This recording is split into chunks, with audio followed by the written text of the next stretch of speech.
Foko manontolo indro atokako anao, feno asambarana sy kanto ny eo anilanao.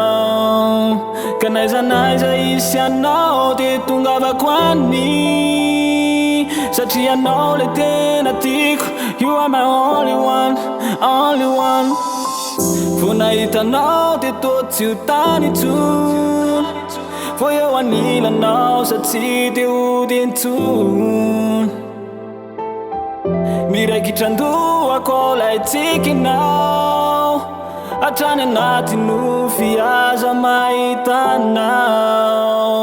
Ka nizaniza isoparana ny foko te any aminao, na de tsoray akory ny lalana de lay fitinao piray aisy anao. Lay endrikao mameny anatiko, matsiaro tambitambinao. Rehefa vitatsika roa de tsy afozako anao. Ny foko manontolo indro atokako anao, feno asambarana sy kanto ny eo anilanao.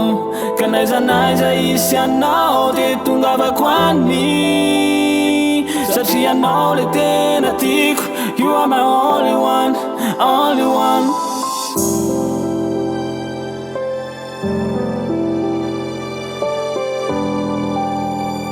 You are my only one, only one. Niasy anao de tsangisangy, raha koa hoe zazakely vo mianiany. Ny tiako de hodorien mandramaty, ianao le only one. Tsy atao vazivazy, tsy esolo aniza le toerana. Ka nizaniza isoparana ny foko te any aminao, na de tsoray akory ny lalana de lay fitinao piray aisy anao. Lay endrikao mameny anatiko, matsiaro tambitambinao. Rehefa vitatsika roa de tsy afozako anao. Ny foko manontolo indro atokako anao, feno asambarana sy kanto ny eo anilanao. Ka naiza naiza isy anao de tongavako any, satria anao le tena tiako. You are my only one, only one. Ny foko manontolo indro atokako anao, feno asambarana sy kanto ny eo anilanao.